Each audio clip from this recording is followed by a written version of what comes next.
All right, Mr. David Paris, how are you? I'm feeling great, man. Thank you so much for having me on the show. Absolutely. I was just saying a moment ago, I'm really excited to hear your story. I know you've been through a lot in the past year, and then some. Do you want to just quickly introduce yourself? Yeah, you bet. So I'm a seven-time dance champion, acrobatic dance champion. I was on America's Got Talent, a finalist, and that's one of my lives. My other life is I'm a middle school teacher in Brooklyn for 28 years. Taught social or still teaching social emotional learning, and I'm also a writer. So I wrote a bunch of books, adolescent books, and then most recently a COVID story about my experience, 30 days in a coma and then 3 months in the hospital, and really try to show. I think it's a great testimony to everybody. Get vaccinated, please. It's like, wow, you don't want this, believe me. Yeah, no, 100%. I really want to dive into the experience you had with COVID and obviously everything around that. But can you bring us back to when it first started to unravel? Like, do you remember where you were and all that? Yeah, absolutely. This was back in March. So I live in New York City, which is uh, epicenter, I think, of the pandemic in the beginning. And um, I really was welcoming COVID. I said, "Give it to me. I'll get some time off of work, and then I'll have immunity." I really, there was not one part of me that was worried. I'm 40. I was 48 at the time. My brother was recently sick, and he was fine after a week. I'm like, and I'll get it. It'll be fine. And truthfully, most people have that experience. I didn't. After 1 week, um, I was actually in that week. I was sicker than I ever had been in my life, and even getting that sick is not pleasant. But then one morning, I got that next level symptom, which they say if you can't breathe, then go to the hospital. Otherwise, back then there was no testing. They said, look, don't go to the hospital because there's nothing we can do for you. You'll actually likely get COVID if you come here, or you should stay home. And a number of people died because of that. They stayed home and then they died. And I was this close to being one of those statistics. But I had a family friend call me and said, hey, look, you need to go to the hospital. And because I couldn't respond to her because I was too short of breath, I was like, all right, maybe she's right.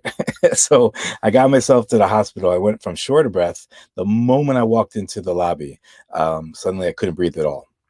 I was like, they're asking me my name. I was like, and within seconds, they knew the drill. What was a calm lobby, all of a sudden there was like a rush. There was an emergency. Oxygen tank came up, and the moment I touched that oxygen tank, I said, "Oh my God, I didn't realize this, but I haven't been breathing for a week." And suddenly I could breathe with oxygen. It was really quite extraordinary. And they put me in a wheelchair, and, and then my journey started. Yeah. So I think, Wow. yeah. So the moment I got in there, I started to breathe pretty well with the tubes they gave me.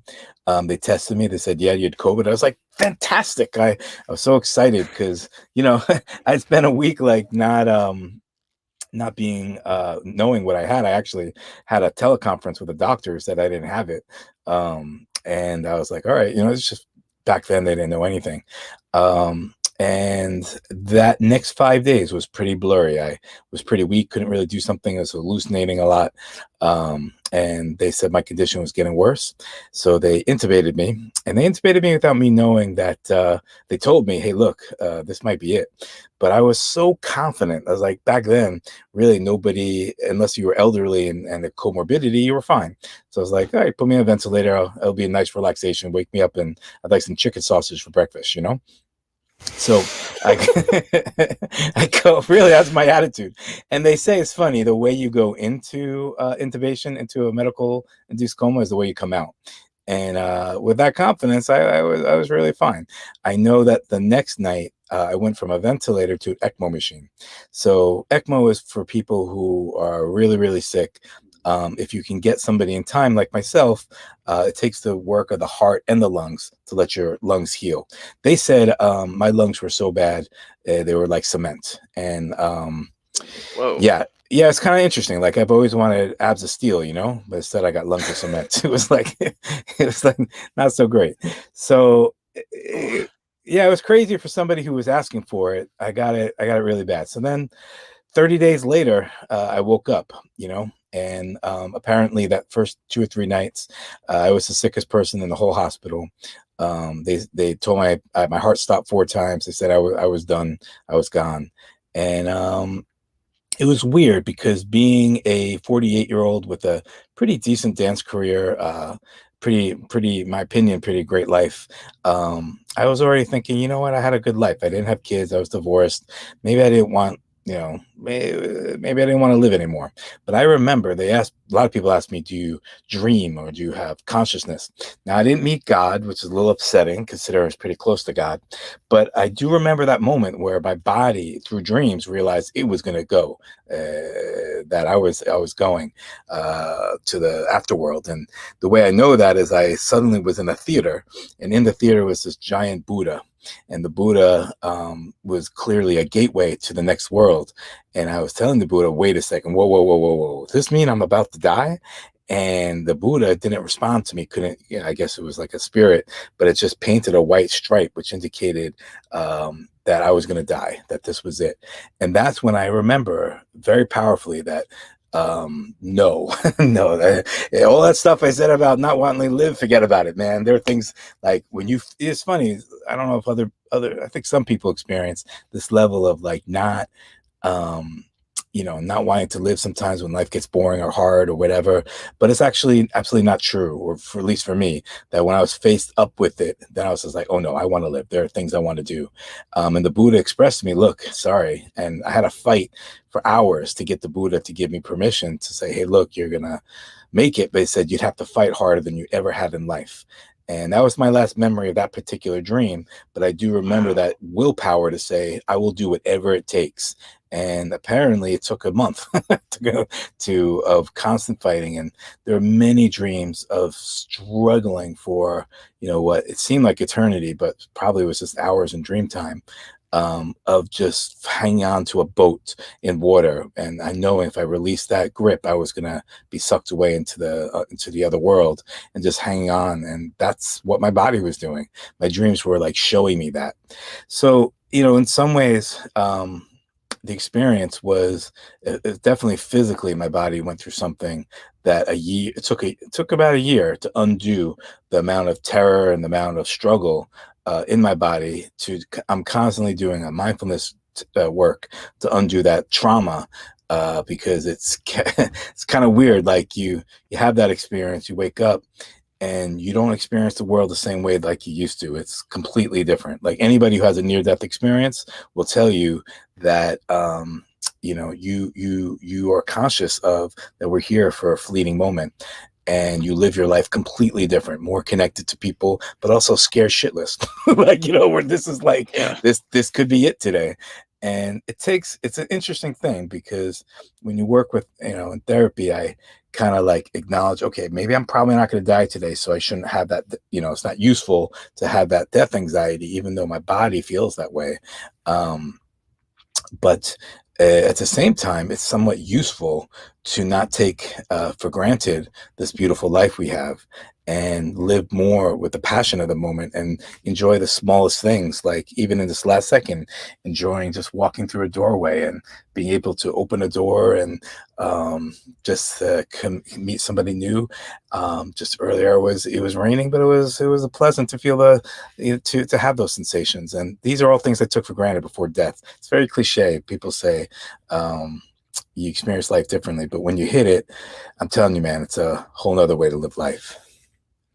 Yeah, I can't imagine what it's like to go through something like that and come out on the other side of it, and what kind of new perspective that would give you. I mean, I've I've had one quite intense spiritual experience in my life, and that gave me what I imagine is just a small window into maybe the totality of what you experienced, and how powerful that is. Like I I can't even it's hard to fathom.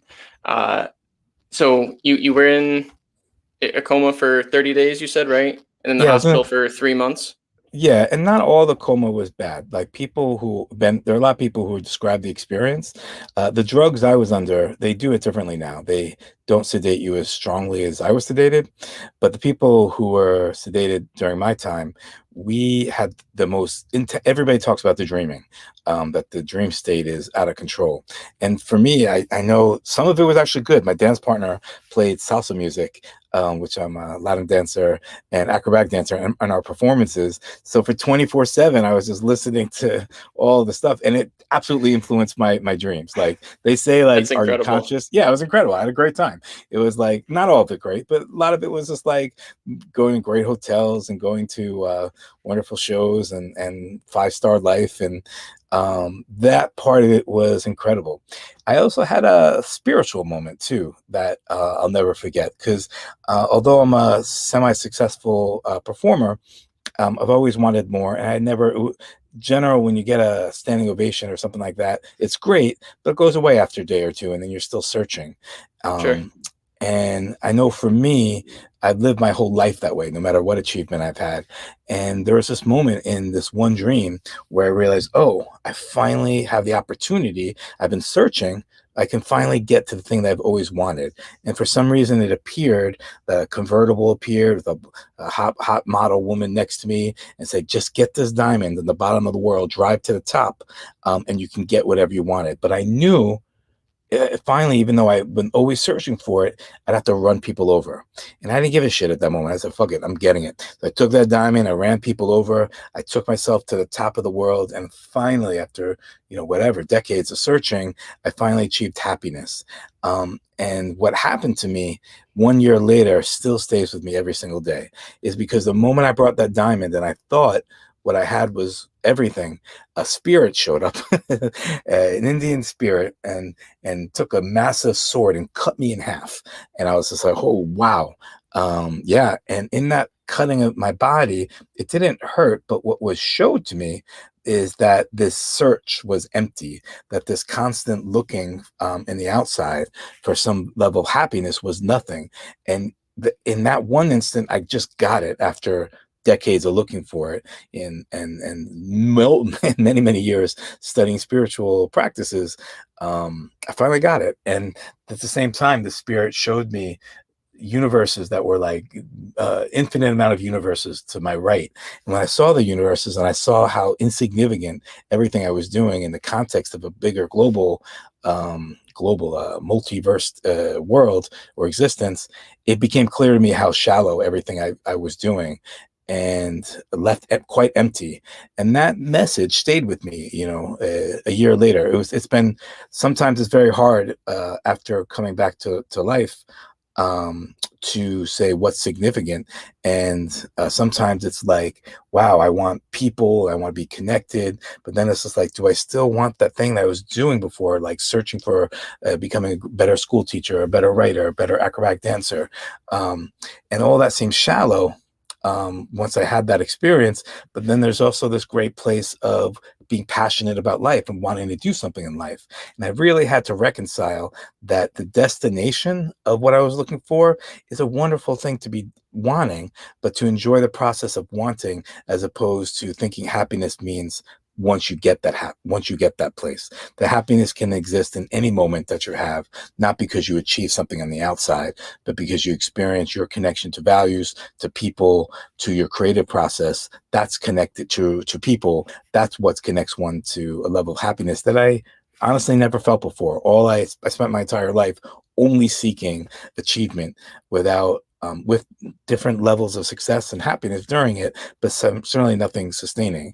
And it took a coma with the spirit cutting me in half to appreciate what life could actually be. Yeah, man, that is a beautiful experience. Yeah. I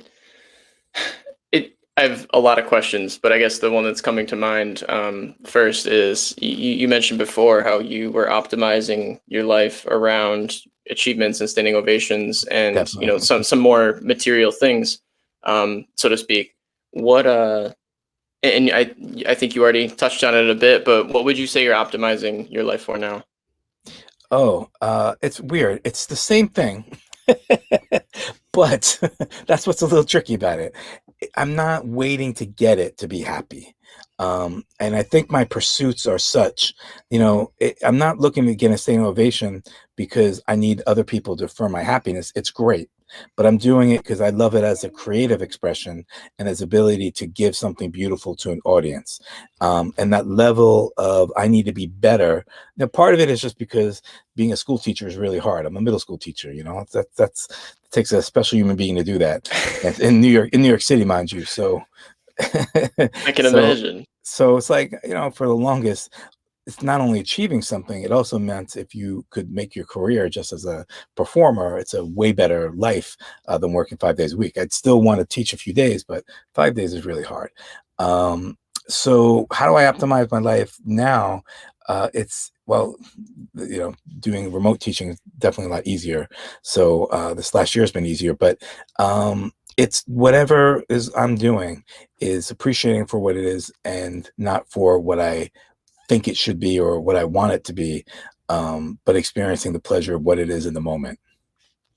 Yeah, it's we were talking a little bit about being in New York City versus being in upstate New York, and like, I mentioned having green space and like nature and being, just more openness, and like, to me, there's a certain like stillness in nature Definitely. that seems to me to be conducive to that being in the moment, that just appreciating the beauty that's around you, appreciating walking through that door you mentioned just a moment ago. And I don't mean to suggest that, like, of course you can carry that with you anywhere, because ultimately that comes from inside more than outside, right? But like, That's right. something about being in nature just like it exacerbates that for me. And it sounds like that's a lot of what you've taken away, really appreciating the moment that's always been there, and not so much just chasing after things. Because I mean, we all have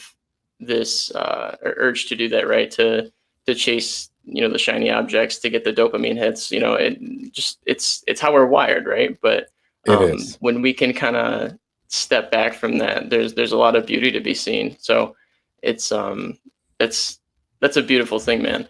I want to go back to the hospital for a minute. Yeah. You mentioned that you died 4 times. I'm sorry. Yeah. When were you how do you recall those experiences? Like, did you die and then come back to life for the third time, and the doctor told you, and like, were you like, oh, I guess it happened a third time at that point? Like, I mean, how did you respond to those experiences? Yeah, I can tell you what the records say. I was unconscious, but the records say I was shaking uncontrollably all night long. Apparently, my heart stopped twice at night and twice in the morning. And there's one particular night that was really bad. My brother said it was on his birthday that this happened, and he said I always gave him the worst birthday gifts. And so this I could tell you that it wasn't conscious at that moment, and I don't have dreams for remembering that moment, but I do have it in my body. Like, the body still experiences fear, because when a disease hits it, it's like, what the hell is this disease? It's an autoimmune disease, so it's like fighting something, and it's the fighting that's actually gonna make you die. It's extra inflammation that comes out. So my body could respond, and I still work through the terror through my body through mindfulness training, but I don't have words to express that, nor the memory. Yeah, I understand. I was just curious, like, when when you read that report, like, how do you feel about the fact that you just died and came back to life? But that makes sense. You were unconscious for most of it. So did it occur in one night, in Yeah, like that same night one and night morning? and one morning, and it's weird because when I woke up, I actually didn't know how severe things were, and for a month of being in the ICU afterwards, after I woke up, people kept coming into the room just so thankful that I was alive, because they'd seen the nurses and doctors had seen so many people die, that my life was a miracle. They'd seen very few people make it, and they um, So I actually was just, to be honest, my experience once I woke up was really pleasant. Like, just got all this love all the time, and all my meals, great meals, and loving nurses and aides. And I was like, yo, this is much better than my house at home, This is like that party experience. It's funny. I refer, it was hard because when I woke up, my whole body atrophied. And so I could move my right arm a little bit, and I could wiggle an inch or two to the left or right, but I had nothing left. All my muscle was gone. Um, Wow. yeah, it was really weird. They say I wasn't worried, which was weird. In retrospect, I wonder, they give you a lot of drugs, right? So one of the Hmm. drugs they give you is to make sure you don't pull the wires, because there's like, 80 or 90 wires connected to you. And so they keep you in some level of, which is smart, because the more I got conscious, the more I did start thinking, yo, I gotta get out of here. The first, that was true. The first, the first 5 nights I was awake every single night. I tried to wiggle out of the bed, and the nurse would, in my brain, I was in like some, the first night I remember I was in some airplane as a cyborg, and we were going to crash, and they're trying to kill me. I just had to get out. And it took me like 30 or 50 minutes to like get to the bottom of the bed. And I didn't know I couldn't walk, I was in the bed the whole time, but I knew I just had to get out. And the nurse would just always come in, flash lights, and you're in ICU, you're in NYU in ICU, and just try to get reality back. And I always apologize, but the moment I went back to sleep, then the next the next hallucination came.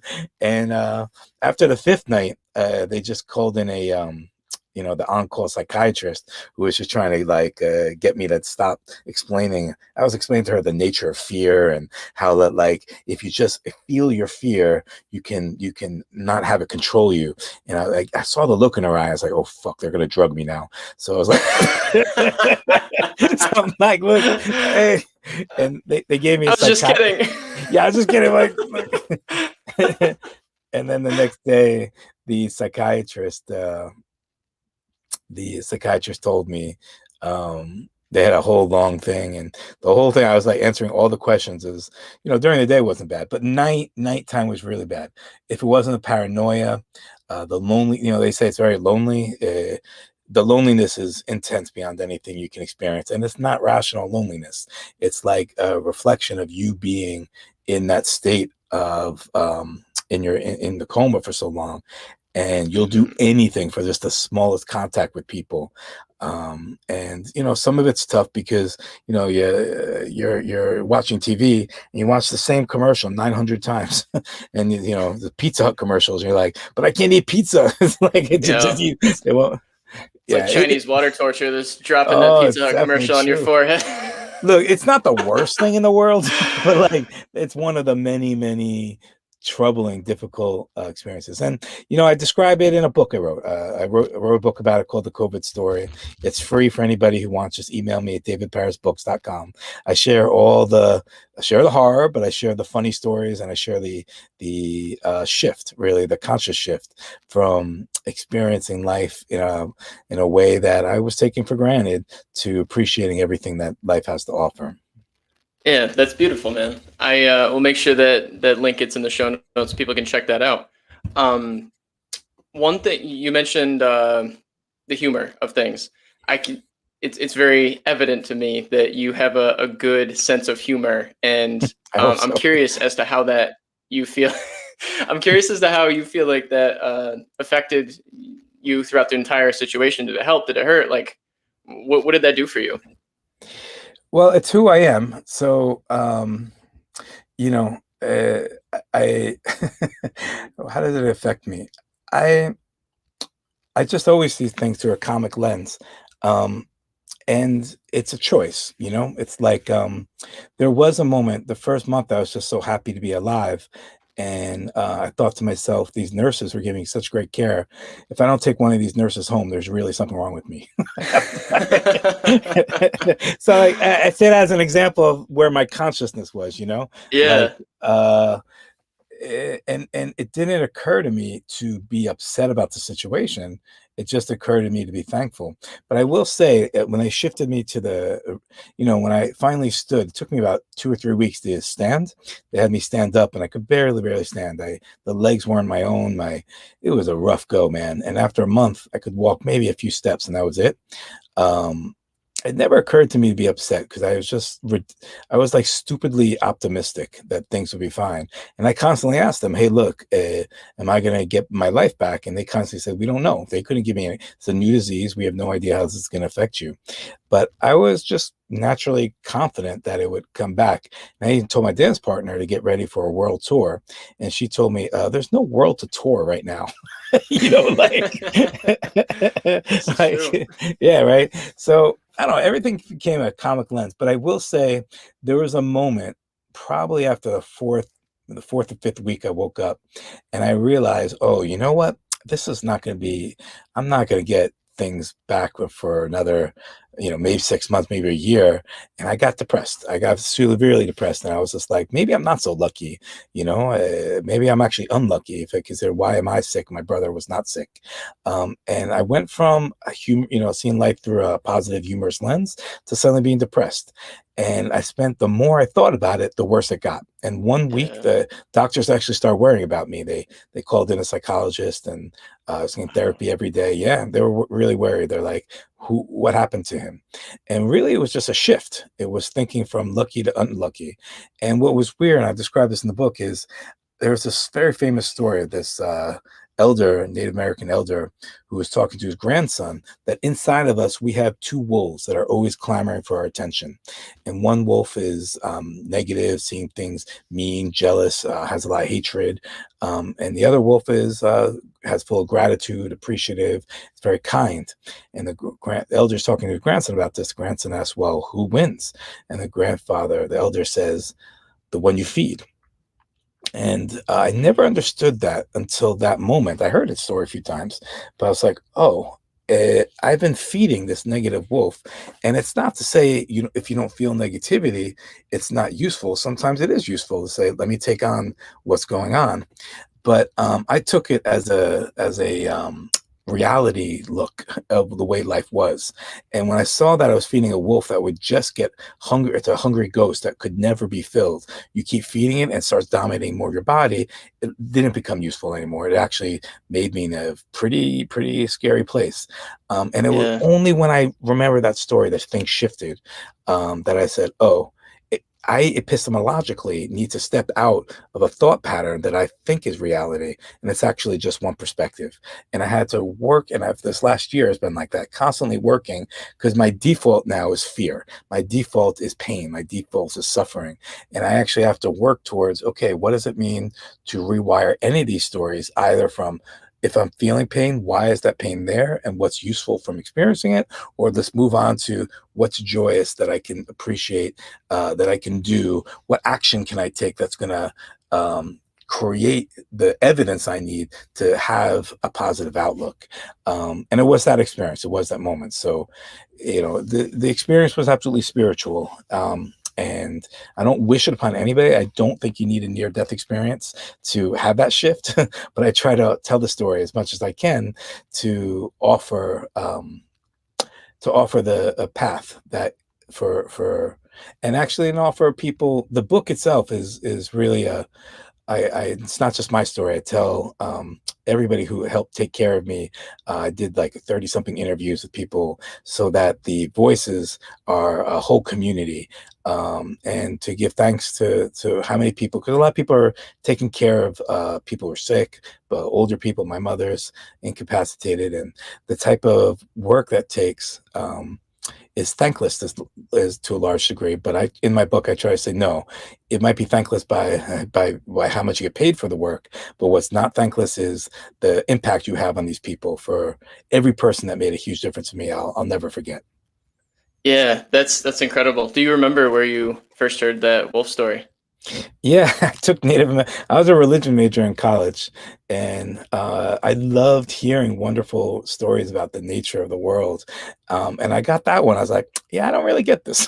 I don't really, and at Smith College, I was a Hampshire College student. I was taking class at Smith, and amazing teacher, taught us all about indigenous culture and the dances and such. But I missed that one, and then you'll hear it every now and then. There's a podcast called Two Wolves, and Hmm. it's a semi-popular story, but it's like, to get it, you have to know that you have to have an experience, or you have to be, it's funny, like, in my book, I say, like, don't, sometimes it's useful, the paranoia that I experienced as as I was hallucinating was somewhat useful in some ways, because suddenly I didn't trust my thoughts, and the ability to not trust your thoughts in a Buddhist sense is useful, because when you're just contained by what you think the world is, you're stuck there. But if you can Yeah. doubt it and then check them, you offer new possibilities. Yeah, no, it's totally true. It's like when you explain the wolf story, it made me think of, like, what you focus on expands, right? Like that idea that, if you feed that wolf's gonna grow and that wolf's gonna win. Like, and it is a very Buddhist idea, an Eastern philosophy, and it's just it's incredibly powerful how that works. And my wife actually studies positive psychology, which Oh, great. is a lot Yeah. about mindfulness and things like that. And I'm not going to go more into it because I'll just do it a disservice, but very much embodies the idea of oh, that's what I was about to say. I lost my train of thought there for a second.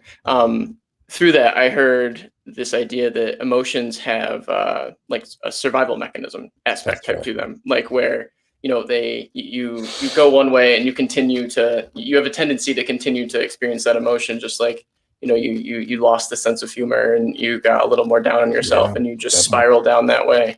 But having that humor, I imagine, contributed a lot to you spiraling upwards, which is why I asked about it. I can imagine that served you quite well, um, maybe even in more ways than you know. Yeah. But it's incredible. So one thing I did want to ask you about the Wolves, though, it just popped back into my head. It's funny. You, you've been saying a lot of very interesting things, and I have all these things I want to ask you, but I can only ask one thing at a time, right? But you mentioned that you can't ignore the negative wolf, right? You can't ignore reality, right?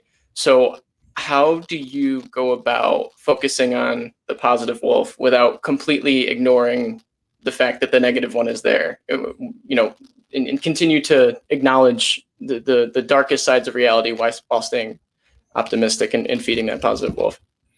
Yeah, it's somebody who's gone through trauma. They train you sometimes not to go too deeply into a traumatic feeling, because it'll be too much and you'll get lost in it. But what's interesting is your wife is with mindfulness is very often they'll say, feel the feelings, don't avoid it. And then Mm-hmm. if you feel it, it's just you'll feel it, you'll process it, and it floats away. So each, as somebody, when you experience trauma, even as a school teacher, so I teach social emotional learning. They teach you, if you teach mindfulness, do not teach kids to just experience their feeling, because that's super dangerous. Because if they're Mm-hmm. experiencing trauma, they're going to go deeper into it, and we don't have the resources for them. So when you experience negativity, sometimes it's better to just reroute yourself, especially if it's super heavy.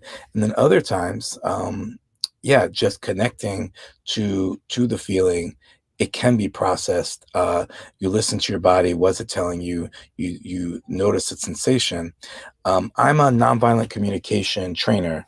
That's a system of seeing the world through universal needs, that we all have universal needs, and the feelings direct us towards what needs are being met or not being met. So if I'm feeling angry, my need for understanding might not be met, my need to be seen, shared reality, mutuality. There are these needs that we all have.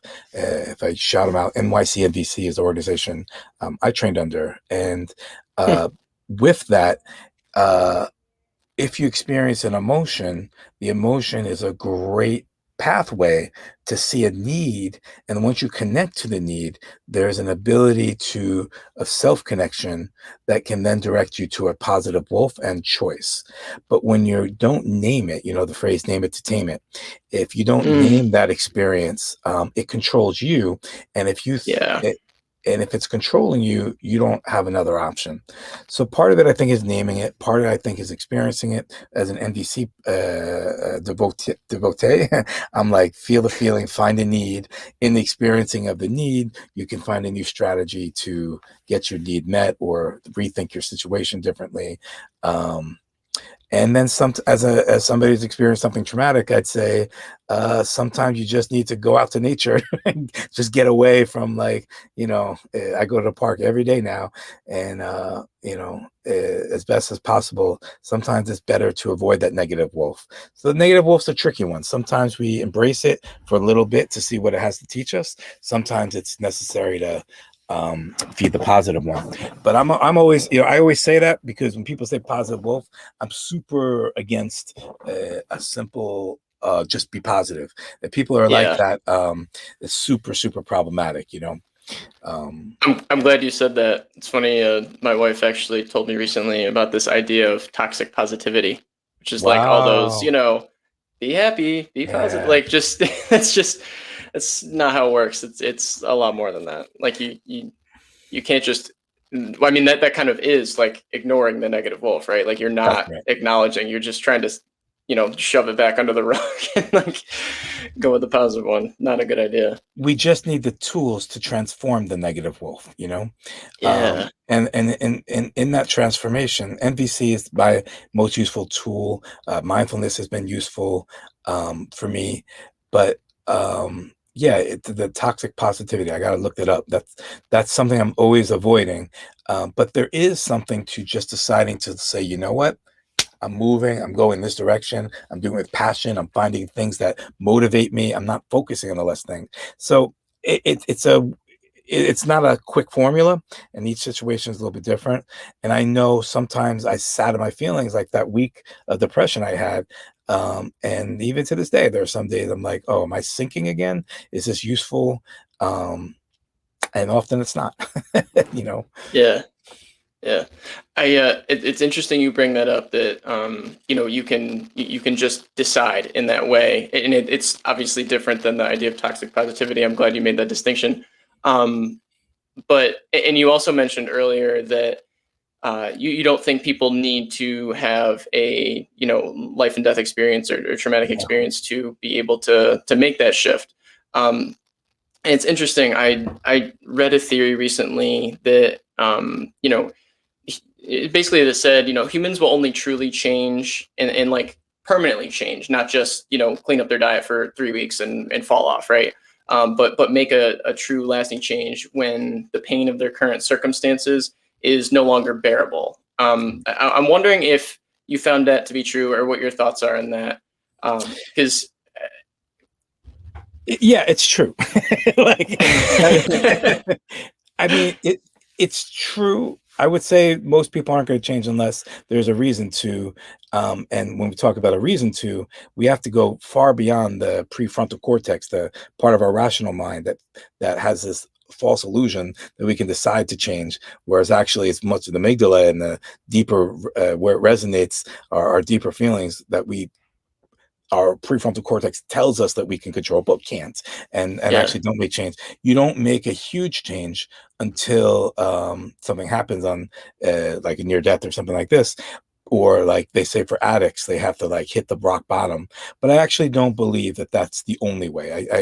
I studied quite a lot on it is a matter of you yeah, can, without hitting the rock bottom, you can connect to what you want deeper, and not rationally, but find ways to do it by feeling it more, work with a coach, work with people. And the thing that I find the most useful for me is community. When you connect to a community, it's hmm funny. I studied dance therapy this last year. I'm getting a degree for teaching dance now. And in it, they cool, say the biggest thing for whether it's trauma or any sort of cognitive issue is community. That when you build a relationship, movement wise, to other people or in any way, your life changes. And I say that so that we try to go at our problems in an isolated manner. One of the things I do as a social emotional learning teacher is I teach kids to connect, to have a accountability buddy, and just talking about the goals of our individual goals as a community. Yes, it helps to have the accountability, but more is the sharing. And when you have sharing, you have Mhm. love, you have belonging, you have a different sense of purpose, and that purpose is going to pull you forward without. It's actually start pushing you forward without even knowing why. Suddenly you feel better. And that's a big factor in potentially not waiting till you hit the bottom. Yes, Yeah. so the answer is yes, you can hit the bottom, but it doesn't have to be that way. Yeah, I got you. Yeah, it was an interesting idea the way it was presented. He used this example of, well, he contrasted that, situation where things are no longer bearable, and therefore I have to change with like the diet and falling off constantly and trying to willpower your way through things, right? And Right, for those right. listening, willpower in air quotes, Doesn't work. like he, it's funny. He gave this counter example. He goes, if your boss came to you and said, tomorrow your car is going to be repossessed and your home is going to be repossessed unless you show up to work at 6 a.m. in the office, like starting every day now. Like Right. his point was, you're not going to have to willpower your way into doing that. Like you're just going to do it because it simply must be done. Therefore, you will do it. Like it was a very interesting insight, I thought. But I'm glad you shared the community aspect of it too, and like that sense of accountability. In addition, there's I think it's Brene Brown that has a lot of work on the concept of like vulnerability and what being Yeah. vulnerable does, and like for us, and it creates relationships and builds this social fabric, and obviously one more to it than that. But I think that concept's fascinating. Like by really showing your true colors, you have a opportunity to kind of lift yourself forward and be a greater sense of community, have a greater sense of community rather. Yeah, that when we create environments where we're being our real selves, that can be just as much as healing as going to a psychologist. I was just talking to a psychologist recently, and he said psychology's changed a lot, where they now don't teach psychologists to just interpret you; they teach you just to be real with them and build a relationship, and that relationship is. What's going to change things. And I know with I don't actually work with my therapist that way, but I do know that vulnerability that Brown talks about is just about being real and authentic. And once you can hit that level of connection, that's going to heal the places that didn't feel good. Part of it is because the part of the hurt, I think it was this guy was saying, I forget his name. There's this movie out about trauma that said sometimes the biggest issue of trauma isn't the trauma, but it's not being able to share it. Um, do you know who I'm Like talking about? There's a recent film about that. I Forgetting his don't, but it name. reminds me of like shame, not being able to share it out of shame or Oh, yeah, and that's a whole nother level. It's a In some ways that's the biggest hurt, is lack of expression. So when Brene Brown talks about vulnerability and in dance, you're just expressing yourself, you're showing yourself, you're a part of things. That's going to be healing. yeah. So I'm curious, has there been anything like obviously ton of emotional shift, right? And mental shift from this experience. Um in the way you walk through that doorway, right? Like it's different now than it was before. I'm Definitely. curious if there's any like big physical changes you've had in your life. Like, do you call loved ones more, or is there something like that I don't know. Take with that wherever you want to go. I'm curious Sure, there. there are hundreds of things I could say there. One is I did lose a little bit of his finger, and Oh my they, gosh. s- yeah, and the way I try to describe to people my past year is the pain of my finger falling off, which was like about 7 months of slowly withering away due to lack of Wow. circulation. and is nothing compared to the mental suffering that was associated with the depression and anxiety. Really nothing. Like, yeah, you have throbbing and you know what it is. But when you experience something you don't know what it is, that's far worse. And yeah, I just did my first acrobatic show, my dance partner, 3 nights ago, actually. And people on Facebook, you can check it Awesome. out. Yeah, it's really great. And people are excited because they saw me, I don't post much. And the last they saw me, I was in in a gown on the hospital, barely able to take a few steps, dancing Yeah. like this side to side. But people are pretty excited by that. So physically, I'm back maybe 60-50% of what I was beforehand. And, I got numbness in my knee in a few spots. But yeah, most of it's back. And then relationship wise, there's a number of things. It's a lot of people experience trauma. They one of them included is we're now hypersensitive, and so my tolerance for handling nonsense, in some ways, makes it so. I can't actually be with people who are negative or pulling me down, or if they are pulling me down, I need to have a conversation about it so we can rework our relationship. And if not, I can't be with them. So there's a Yeah. whole host of people that I can't be around. The other side of it is super positive. My heart is opened in a way that I may not call people more than I did. I guess I do a little bit more. People call me all the time, so but Checking in. yeah, everyone's always checking in. But my capacity for love is completely different, and I don't take it for granted.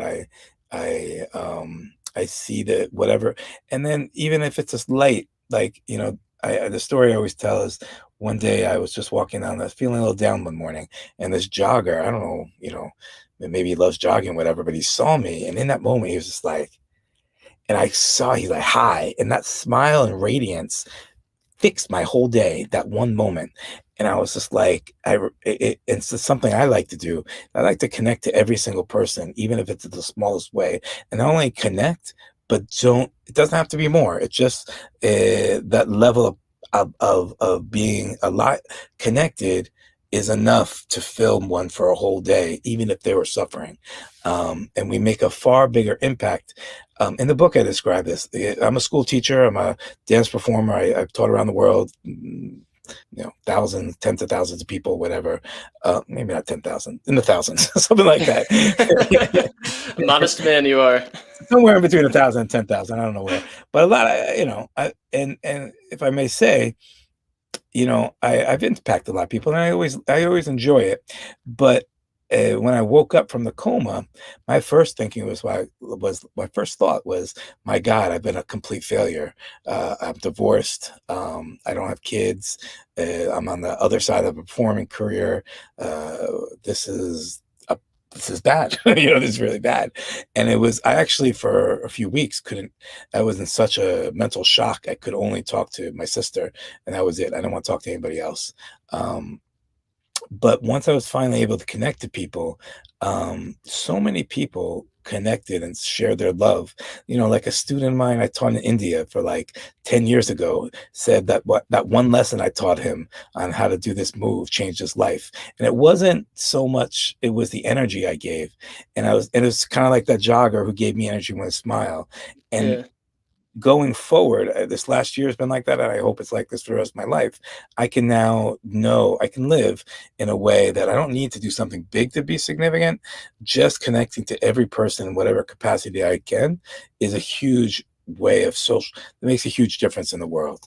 And I used to part of my ambition to be that things were never enough is because I have this drive inside to be somebody who makes a huge difference in the world. And I still have that drive, and I still pushing towards that. But I'm not taking for granted all the small ways I give people as already beautiful. And I had to go back to every single, being middle school teacher, boy, you only get calls like 10 years later. And I got some of those recently. 10 years later, I said, thank you so much for putting up with me and helping me. I was like, oh yeah, you gave me hell, man. But like, but if you, but if you go back, I go back and I go, maybe I didn't achieve a level of country or worldwide educator fame, but I can die happy knowing I gave my all to every class every day, and I did. Um, Love and education, and these are values that are important to me. And now I can die knowing that I gave my all and feeling like I did contribute, which is a huge value for me.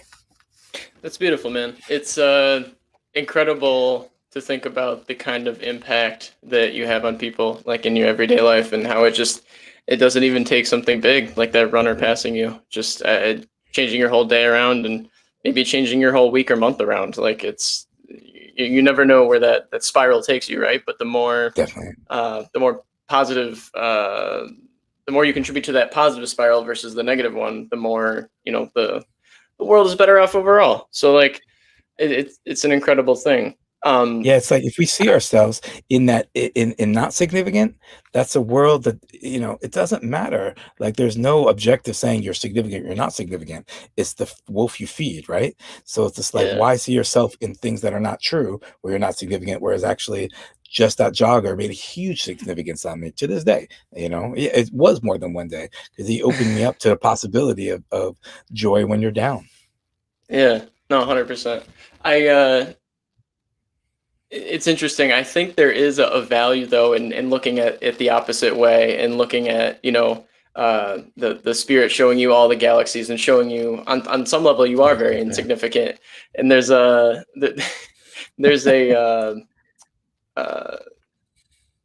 a relief in that of some sort, where you're not, like, you feel less pressure. That's right. It's more like I don't know. It kind of plays into the Buddhist idea of like letting go, and what is it? Pain is the root of all suffering, right? Or suffering? No, desire is the root of all suffering. There it is. Um, and how if you can let go a little bit and understand that it is okay. Like you don't need to take life so seriously. Like there is a little bit of a value in that, I think. But I'm Definitely. actually curious. Have you, because you mentioned some people in your past that you may have had an interaction with, that reached back out and let you know how impactful it was, and I'm Yeah. sure that made you feel some type of way. Have you thought about reaching, or have you reached back out to the teacher? I should ask, who taught you the wolf story? I haven't talked to that person. I should. That's a good idea. I actually never had the thought. Is I have a lot of I have a lot of, what do you call it? In some ways I'm not great. Like I'm terrible at cleaning. People at my principal wants me to write lesson plans. I'm terrible at writing lesson plans. You're not But perfect now. oh, far from it. But I could say the one thing I do well is I appreciate everybody every step of the way.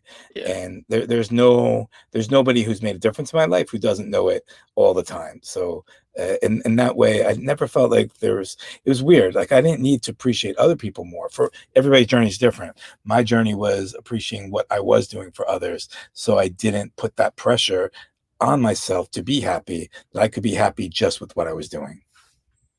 yeah, that's awesome, man. Not everybody can say that. That's cool. Um, I want to shift gears a little bit into your career as a performer. Um, Yeah. Yeah. can you share like how you got into acrobatic dance in the first place? Yeah, sure. I started teaching at Teach for America in 1993. A bunch of my students' parents, who I sometimes would act up, but I have to call them. The parents only spoke Spanish, so when I had the kids translate to the parents what they were doing, suddenly the parents were saying, "Oh, bueno, bueno, bueno," and I was like, "Oh, they're not translating this correctly. I need to learn Spanish. This is ridiculous." So, summer of 1994. I went down to Guatemala, did an intensive Spanish study, and did all right. And but I do remember one night I went to the club, and just about the most ugly guy in the club was dancing with the hottest women, and he just kept, it was just the most. I'd never seen anything like this in my life, and I thought to myself, I grew up in New York, but I had no exposure to Latin dance. And I thought, shit, I got to learn how to do this. So when I came back to New York, I studied under the Mambo King, did took classes 5 6 days a week, went out as much as I could. I gotta say, man, I wasn't very good, but I did not give up. And I begged him. I was like, "Look, I'll be happy if I can just be part of your student team." And he was just like, "No, you're just not good enough."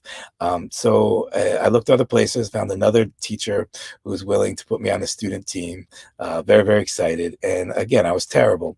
But one day he was teaching lifts, and when he taught lifts, I was like, I was a high school football captain, and I'm good at moving people. And it's like, "Oh, you want me to lift somebody?" And that became my specialty. I was like, "Oh, yeah, I could do that." So we had all these in the dance company, that all these beautiful dancers doing this hot movement. And then I'd come in the middle, I'd toss his wife up in the air. They were fighting. So he said, yeah, you do this. Toss her up in the air, flip her, catch her, toss her on my back, and walk off stage. And I was getting all the applause. I was like, "Oh yeah, I love this stuff." So I eventually went out on my own, did my own dance group, studied under a number of people, and I realized I met Zoe, my dance partner. She taught me. We were working on this one trainer who's passed away, Artie Phillips, and we said, "You know what? Instead of trying to put the acrobatics in dance, let's put the dance in acrobatics." So now you see a few thousand people in the world do this, but back then you had only a dozen or so of people who just did acrobatics as a form of dance, and it was something that for me personally was satisfying, and also the audience would just get mesmerized. And like I remember Zoe once had 2 sprained ankles, so we changed the whole choreography so she never touched the floor and just like spun around. Like we just did amazing stuff, man. It was just so much fun. That's And crazy. yeah, it was really great, really great. Wow. And then things just kind of took off from there. So like, what does it take to be a good acrobatic dancer? Like I gotta imagine that you have to be like ruthlessly flexible, but at the same time like strong as an ox. Yeah, it Like, helps. It helps to be strong. I've learned very well. I always teach people it's technique. And then as my left arm was immobile for 7 months, and then could barely get my arm over my head. And it was just in the last month, month and a half, that I was able to lift my partner over the head. But the technique had to be perfect. So I'd say it is technique, but strength helps if you don't get it perfect, So there are people who are super wiry. If you take a look at the ice skaters, they're not hulking masses. And they're doing all these overhead beautiful lifts. So if you can get your technique right, you can do a lot of amazing things. So what do you need? I'd say first, you need a little bit of strength, but the most thing is you need a good teacher. And people in the beginning, when I started, I just thought I was throwing somebody. But my teacher, Artie Phillips, taught me that there's a dance in partner acrobatics. And that dance is each person has a job and a connection. And you don't do the job of somebody else, you do your job. And in connection with that person, if I take somebody around my neck, I don't throw them around my neck. I present a platform that they can roll around my neck. And both of us have a job to do. And then if neither one of us makes a mistake, then you can do a little bit more to make something work. And that's the dance and beauty, in my opinion, that keeps me, it's one of my strongest mindfulness moments is whenever I'm doing partner work, because I need to be in that moment. And, we talked earlier about the urgency. Yeah, you're urgent when you do this stuff because you have somebody's life in your hands, and you can't think about hot dogs, you gotta like really, it's funny. Like, I can't tell you, anytime my focus goes off in a show, I've been performing now for 20 something years, but I remember in the first set of years, anytime I'd like notice somebody hot in the audience or be like, "Oh, it's a bit it's a bit, the floor is a little bit shaky," something goes wrong every single time.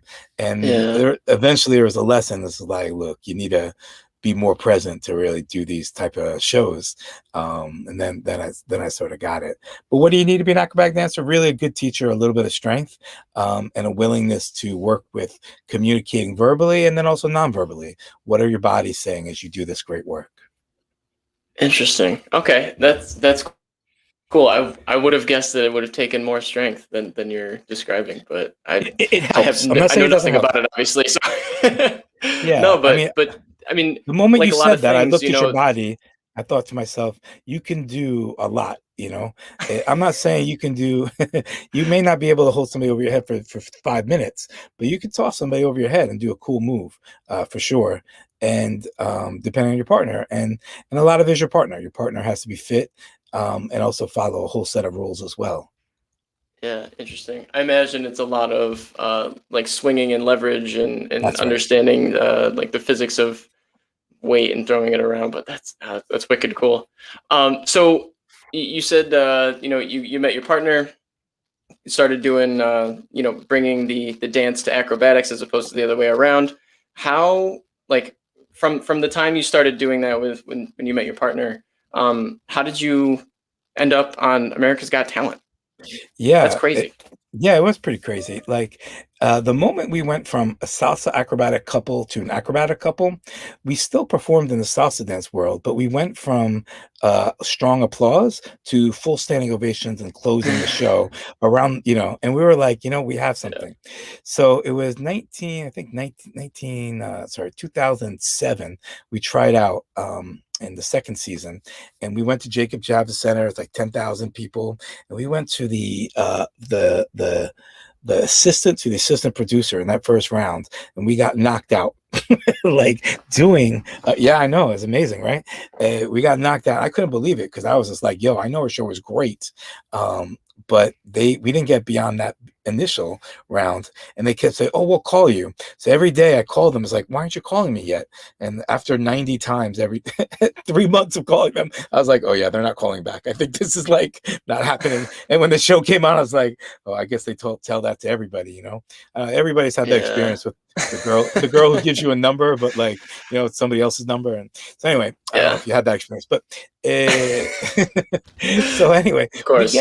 get better over the course of 2 years. We start performing every single weekend for 2 years, and we got sharper, we got better, but most of all, we got a good story. We got married. We're divorced now, but we got married, and of course, the reality TV is looking for a good story.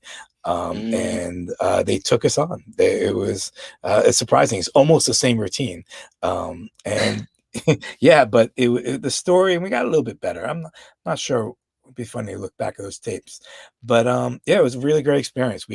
I knew the show, but I didn't know there were buzzers. So we're like Manhattan Center, and we're like below. We're in the green room with like 100 other performers, and all of a sudden we hear buzzers go off, and Zoe looks at me and says, "You didn't tell me the buzzers." I was like, "I didn't know there were buzzers." And if that wasn't bad enough, there were thousands of people in the audience booing people. So like the MC would like encourage Oh them, look, man, you either cheer with your heart or you boo them with everything you got. But as an audience, you just give it to them. And we that were is like, ruthless. it's really ruthless. And we had no idea what we were walking into. And I was Oh just my like, god. I know, right? So I was, to be honest, I'm always a little nervous before a show. And this one, yeah, you can watch on YouTube. If you look up Paradiso Dance, Paradizo dance.com, you see us doing an interview with Nick Cannon right before we go on. And you can see I'm relaxed. And there's a part of me that was a little worried, but most of me knew we were gonna rock it, because the producer told us, look, bust out your first move in the beginning. You do that, you'll get the audience going, right? So Zoe starts standing on my forearms, right? And then I pop her up, I catch her, I bring her down. And the first thing I do is I do a front walkover over her back. So she's like lifting me over her back. And I'm 200, I was 240 at the time. She's 100 pounds. So the audience just loses it. They give us a standing ovation 15 seconds into the routine. That's a way And to I can't start. tell you, yeah, man, right? And I was just like, all right, let's just not make another mistake and let's nail the end. And that too is funny. My mother was in the audience at the time, and I told you earlier, she was mentally struggling. She's super depressed, could barely walk. She got Mm. so excited right after the crowd stood up. She jumped out of her seat and ran down the aisle saying, "That's my son! That's my Uh, son!" And the security had to tackle her, It was like this. that wasn't the thing I was expecting you to say next. Right? So it was this really it was an extraordinary experience. We made it through a bunch of rounds, made it to the semifinals. We unfortunately we saved our best move for the finals, which was a mistake, because we didn't get past the semis. We did a average routine, in my opinion, and the judges. Apparently, America thought the same thing. But so it was weird because we were saving a trick where we spin Zoe over my head on one finger, and we thought we could have won it. In retrospect, we were never going to beat the chicken catcher who sung country songs. He's the one that went. He's the one that won that season. But we did pretty well, we performed mostly in the Latin dance world, and our whole community was so proud of us. We went the furthest than anybody in that competition. And I called him up a few months ago, the same producer. I'm like, hey man, what do you think about the COVID story comeback?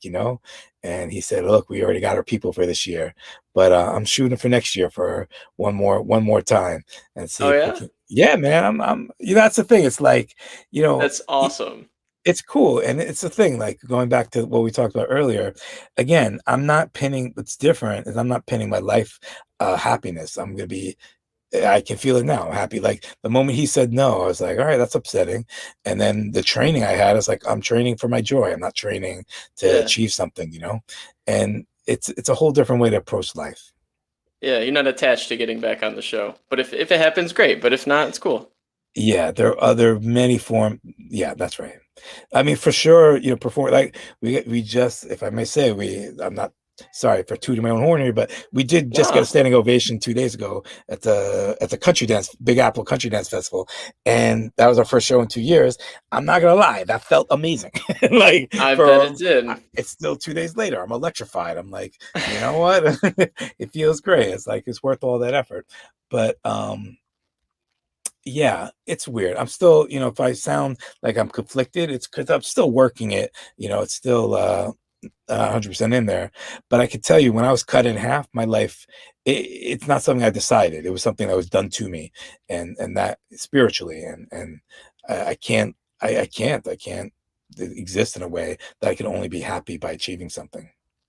Yeah, yeah. It's a endless road. The chasing the pleasure all day. It's the hedonic treadmill, right? They call it, like you just chasing that hit. Just it's an empty chase, and Yeah. it's beautiful that you've had this transformation and that you're now seeing life in this new way, new lease on life, right? Like It is. They that, say it's that cliche, but it's really it's true. It really is like it's an opportunity. And I think like I'm a big fan of Tony Robbins, and yeah, his training.